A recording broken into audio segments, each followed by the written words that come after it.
সবাইকে হরে কৃষ্ণ। আজ আমি গীতা পড়ব। অনেকদিন ধরেই পড়ব করে ভাবছি, কিন্তু আজ সেই শুভক্ষণ এলো। কারণ আর কয়েকদিন পর আমাদের গোপালের জন্মাষ্টমী আসছে। তো সেই উপলক্ষে আমি আজ ভাগবত গীতা পড়ে আপনাদেরকে শোনাব। আর মূল কথাটি হলো, ভাগবত গীতায় কয়টি অধ্যায় আছে? 18টি। আর আমাদের এখানে কাদের মধ্যে যুদ্ধ হয়েছিল? কৌরব এবং পাণ্ডবের মধ্যে যুদ্ধ হয়েছিল। কেন হয়েছিল? যে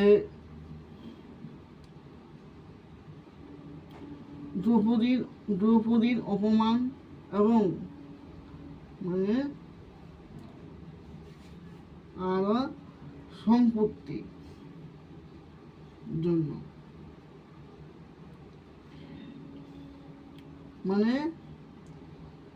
দুর্যোধন বিনা যুদ্ধে এক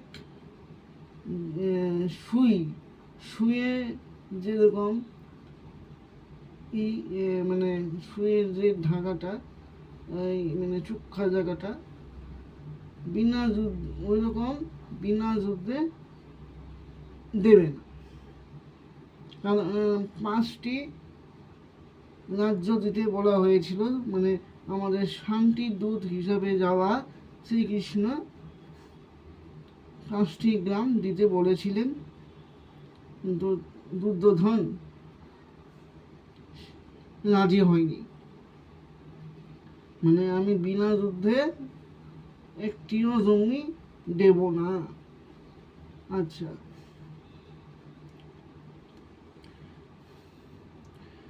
যুদ্ধ আরেকটি মূল কারণ আছে, শকুনির পাশা খেলা। এই শকুনি হলো দুর্যোধনের মামা, অর্থাৎ দ্রৌপদীর ভাই,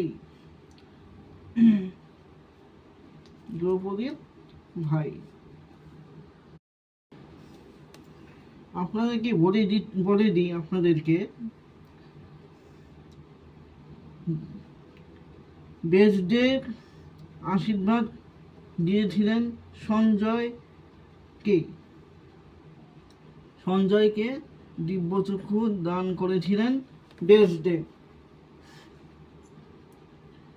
কারণ আমাদের ধৃতরাষ্ট্র ছিল অন্ধ, অর্থাৎ তিনি চোখে দেখতে পারতেন না। তার চোখ হিসেবে আমাদের সঞ্জয় ছিল আর কি।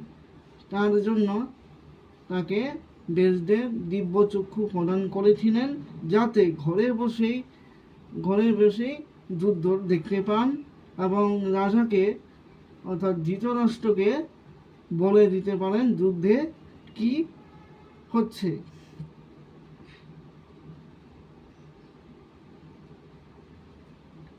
আচ্ছা,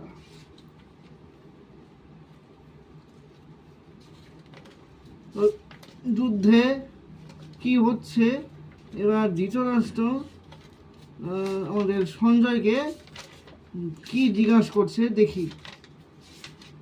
প্রথম যে শ্লোক, অর্থাৎ প্রথম যে চ্যাপ্টারটির নাম হলো মহাভারতের প্রথম দিন, বিষাদ যোগ।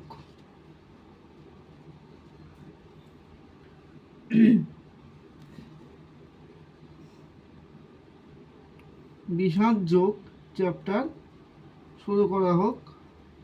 ধৃতরাষ্ট্র জিজ্ঞাসা করছেন, হে সঞ্জয়, ধর্মক্ষেত্রে যুদ্ধ করার মানসে সমবেত হয়ে আমার পুত্ররা এবং পাণ্ডুর পুত্রেরা তারপর কি করল?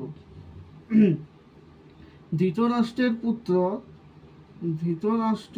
পুত্র মানে 100 ভাই ছিল তারা, আর পাণ্ডুর পুত্র মানে পাণ্ডুর পুত্র হচ্ছে পাণ্ডব, মানে 5 ভাই। যুধিষ্ঠির,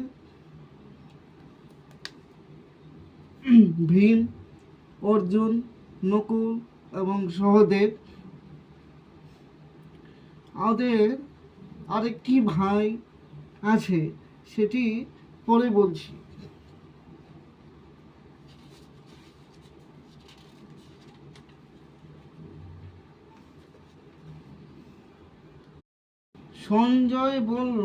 সঞ্জয় কি বলছে, মানে সঞ্জয় উত্তর দিচ্ছে। কি উত্তর দিচ্ছে? হে রাজন, অর্থাৎ হে রাজা,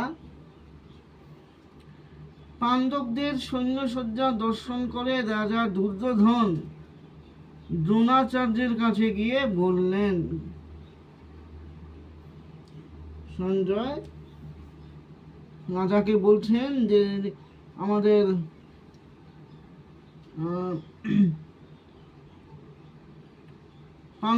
পাণ্ডবদের সৈন্য সজ্জা দর্শন করুন। রাজা দুর্যোধন দ্রোণাচার্যের কাছে গিয়ে বললেন, কি বললেন? হে আচার্য, পাণ্ডবদের মহান সৈন্যবল দর্শন করুন, যা আপনার অত্যন্ত বুদ্ধিমান শিষ্য দ্রুপদের পুত্র অত্যন্ত দক্ষতার সঙ্গে বুদ্ধের আকারে রচনা করেছেন। আমাদের দ্রুপদের পুত্রের নাম কি ছিল?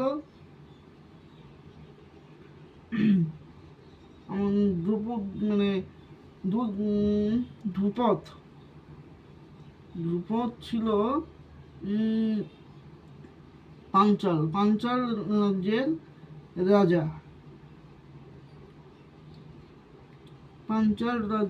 রাজা। ধ্রুপদ। ধ্রুপদের পুত্রে ছিল সেনাপতি হিসেবে পাণ্ডবদের। তিনি বুদ্ধের আকারে রচনা করেছেন।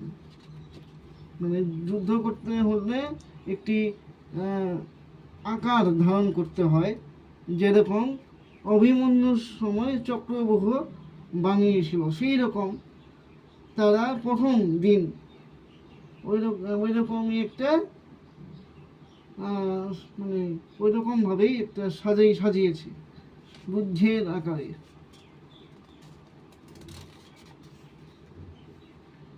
সেই সমস্ত সেনাদের মধ্যে অনেকে ভীম ও অর্জুন এর মতো বীর ধনুর্ধারী রয়েছেন, এবং যুধোধন বিরাট এবং ধ্রুপদের মতো মহাযোদ্ধা রয়েছেন।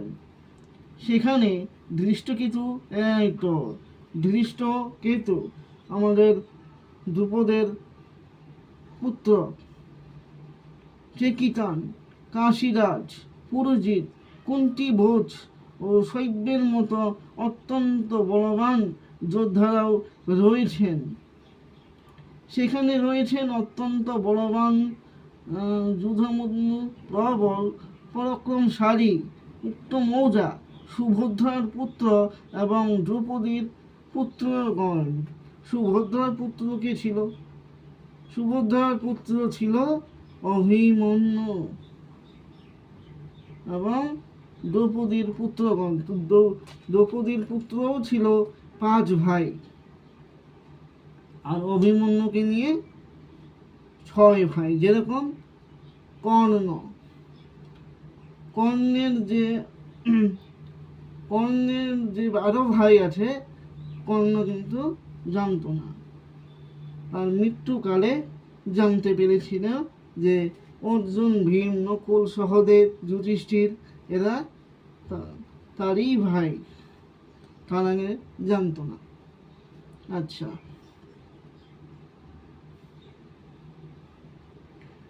হে দ্বিজোত্তম, আমাদের পক্ষে যে সমস্ত বিশিষ্ট সেনাপতি সামরিক শক্তি পরিচালনার জন্য রয়েছেন, আপনার অবগতির জন্য আমি তাদের সম্বন্ধে বলছি।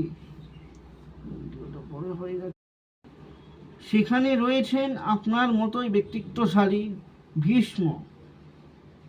মানে এবার দুর্যোধনের দিকে কে কে আছে, দুর্যোধনের দিকে কে কে আছে আমরা জেনে নেওয়ার পালা। কে কে? ভীষ্ম, কর্ণ, কৃপা, অশ্বত্থামা, বিকর্ণ এবং সমদত্তের পুত্র ভূরিশ্রবা, যারা সর্বদা সংগ্রামে বিজয়ী হয়ে থাকেন। এছাড়া আরও বহু সেনানায়ক রয়েছেন, যারা আমার জন্য তাদের জীবন ত্যাগ করতে প্রস্তুত। তারা সকলেই নানা প্রকার অস্ত্রশস্ত্রে সজ্জিত এবং তারা সকলেই সামরিক বিজ্ঞানে বিশারদ। আমাদের সৈন্যবল অপরিমিত এবং আমরা পিতামহ ভীষ্মের দ্বারা সুরক্ষিত। পিতামহ ভীষ্ম ছিল ইচ্ছা মৃত্যু বরদানপ্রাপ্ত মানুষ। তার মৃত্যু যদি তিনি না চান, তার মৃত্যু হবে না।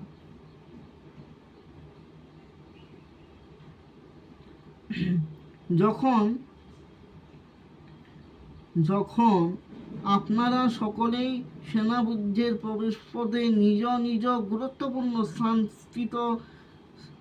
স্থানে স্থিত হয়ে পিতামহ ভীষ্মকে সর্বতোভাবে সাহায্য প্রদান করুন।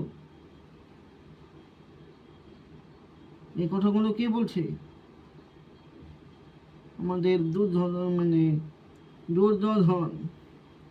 ওইদিকে আমাদের সঞ্জয় রাজাকে বলে দিচ্ছে, এখন আপনারা সকলে সেনাযুদ্ধের প্রবেশ পথে নিজ নিজ গুরুত্বপূর্ণ স্থানে গিয়ে পিতামহ ভীষ্মকে সুরক্ষা সর্বতোভাবে সাহায্য করুন। পিতামহ ভীষ্ম তো বুড়ো হয়ে গেছেন, যে সাহায্য করুন।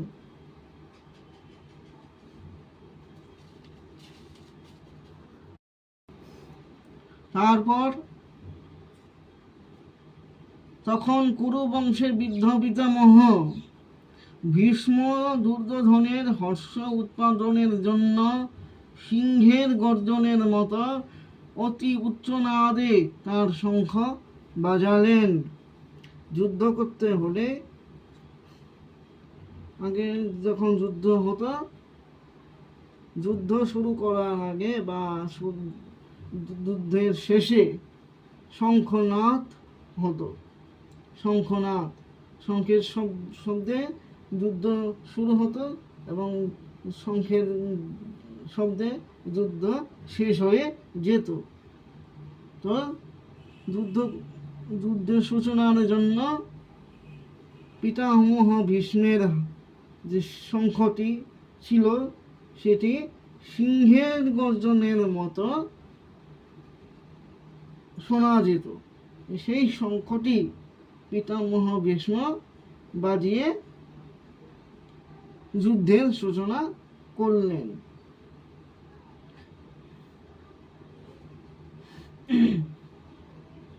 আচ্ছা, তারপর শঙ্খ, ভেরী, প্রণব আনক, ঢাক ও গোমুখ সিংহাসমূহ হঠাৎ একত্রে ধ্বনিত হয়ে একটি তুমুল শব্দের সৃষ্টি হলো। অন্যদিকে শ্বেত অশ্বযুক্ত এক দিব্য রথে স্থিত শ্রীকৃষ্ণ ও অর্জুন উভয়ে তাদের দিব্য শঙ্খ